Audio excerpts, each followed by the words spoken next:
Donna Kevin, a woman, explained how she was nearby when her coworker found that 9-year-old little boy right here by the bushes just outside of their office. Now, this is just about a block away from his home. Authorities are now working their way back up through this alley, trying to find more clues. We begin with breaking news tonight. Hundreds of people searching the streets of Searcy for a missing 2-year-old boy. The family can't believe she survived it. Now they're trying to go through the pieces, salvage what they can. I have a pile right here beside me of things they have been able to pull out. We've got some children's toys. Now, who do I need to get blocked from Twitter for introducing you to these cookies and then bringing them on the show? So not only do we get the cookies, but I bought Oreo's best friend, too. Nice. That's right, folks.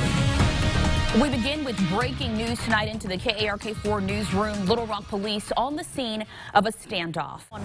She actually printed out this receipt here to mark the time of when they called 911, saying that someone that they were with was hit. The desk has changed, but also the personalities have changed. And so to have people who they've watched over the years here to talk about their first moments on TV, what it was like, and to know that all these folks can still count on us to tell their stories. We want to focus on training young people to be prepared and also making it easier for small businesses to do business so they can hire. Absolutely. Nice idea. Maybe moving our desks outside. Will it be I like nice? that. I think we should ask the boss. We should. Instead of a sunroof in a car, you have a sunroof in a building. A retractable roof. Yeah, crank that thing open. Well, the fire marshal confirms Village Square Apartments did not meet current safety code when that fire swept through last month, damaging 24 units. Well, now that authorities are aware of these problems, the fire marshal says it could be just too expensive to force the owner to make those upgrades that could have stopped the fire from spreading. That's my bedroom right there. Looking at her former home in the daylight is just as devastating as the night Gwendolyn Edwards watched it burn. Why is it taking them so long? Fire crews report arriving at Village Square Apartments 4:27 a.m. July 16th. They found flames jumping from unit to unit. Like, I want to see how far it got. You're so scared. You don't know how close the fire is. Faster than they would have if there were proper fire separation in the attic. That's one of multiple code violations we found in this report. You know, I trusted them. These are pretty new buildings. You know, I felt like, of course, they're going to be up to code. Why would you question that? Investigators also found there are no exit signs or sprinklers, features required back in 2003 when this building went up. Did you have any idea at that point that there were no sprinklers? No, I had no idea. No, never even thought to even think about that. These safety features are on many of their minds moving forward. We called RPM management over the phone. The president said they will rebuild according to current fire standards, which means sprinklers, updated smoke detectors, and new fire alarms, among other upgrades. But owners will not be required to fully upgrade older buildings. What they're saying, oh, we're going to make it better. I mean, it should have been better. And like I said before, I don't have anything. Like, everything I own was in that apartment. The changes are coming too late for these neighbors, forced out but drawn together through tragedy. The fire marshal says he won't force those owners to add sprinklers because it would simply be too expensive. He also says there's not any record of the last inspection at that apartment complex, so there's a chance they might not have known. The president of RPM management says they're working with the fire marshal to get up to code. If you want to learn more about International Fire Code for all apartments, you can head to our website, arkansasmatters.com. All of a sudden, like, I just looked up and it was too late. Two friends on their phones, one behind the wheel. We had already swerved off the road. We hit a mailbox. This is the aftermath. And I couldn't move them. Like, when I was laying there, I was like, I'm paralyzed.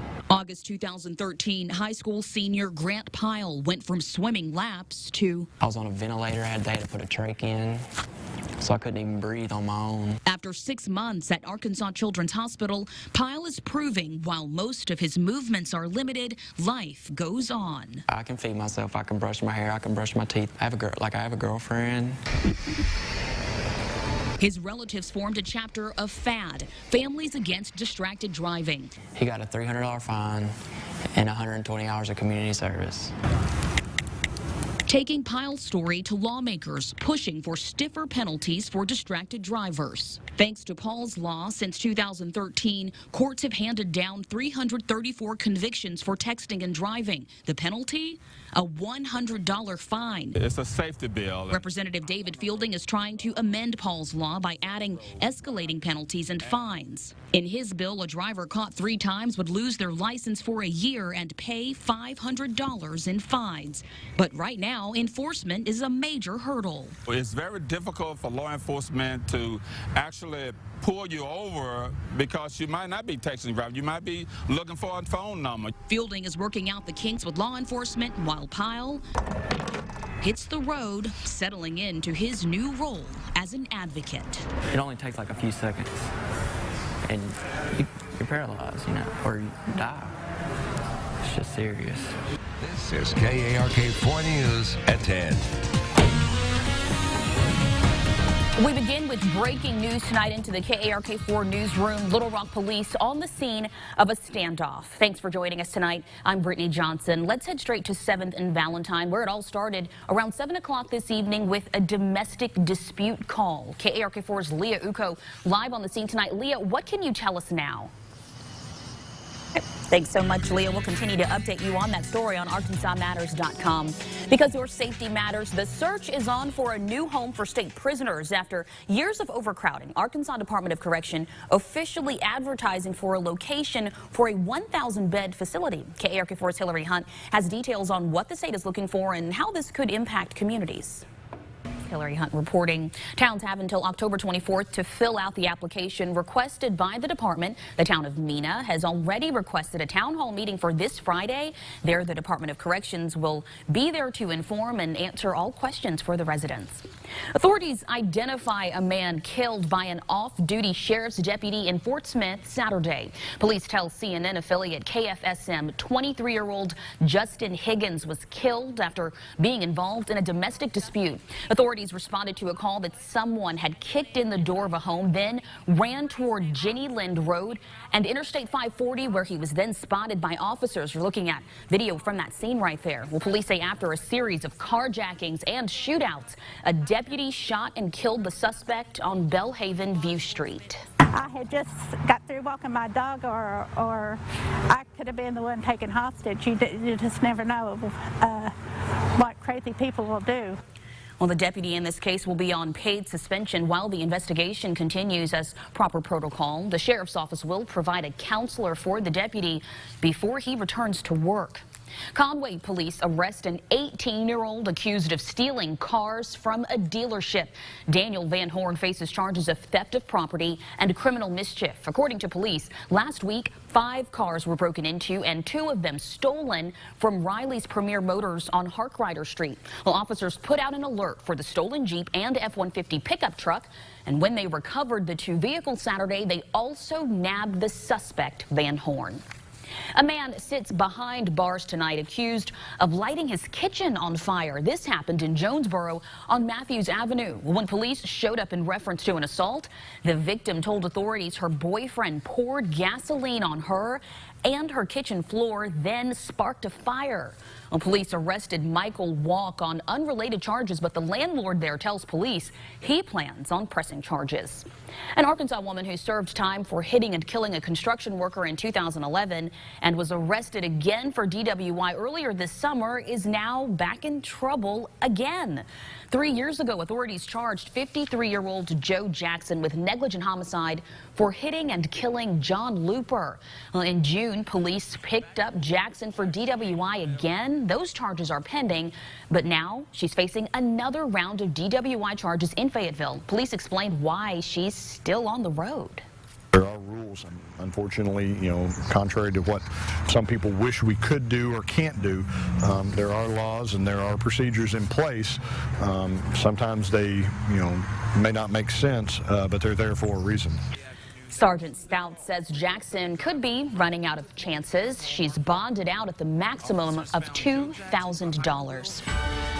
On Capitol View this morning, David Goins was joined on the political long table by Rex Nelson and Max Brantley to discuss the November election, now less than 3 months away. Well, they took a look at the state races for governor between Asa Hutchinson and Mike Ross, and Senate between Tom Cotton and Mark Pryor. In the Senate race, Cotton has a small lead. In the governor's race, Hutchinson has a little bigger lead, and he's playing that leader's game right now. Capitol View airs Sunday mornings at 8:30, right before Meet the Press. A Central Arkansas church celebrates its 111th anniversary today. Members are marking the milestone by, of course, celebrating the past and also trying to secure a safer future, because faith matters. KARK4's Leah Uko has more on how Mount Nebo Church is trying to push out crime in its community. That was Leah Uko reporting that drug and alcohol ministry is held on the last Thursday of every month. Mount Nebo church members say anyone who's in need of counseling can come on by. Happy anniversary, Mount Nebo.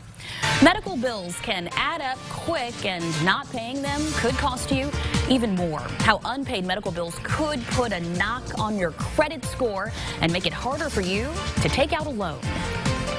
I want to say could.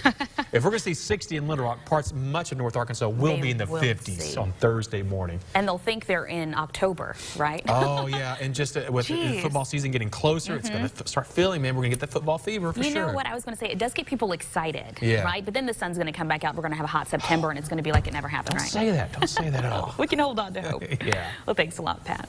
Well, it could soon be a little bit easier to get something to a loved one far away. And get this, you might be able to save a little cash. Well, thank you all so much for joining us tonight. We will see you right back here tomorrow. KARK4 Today starts at 5 a.m. Have a good night.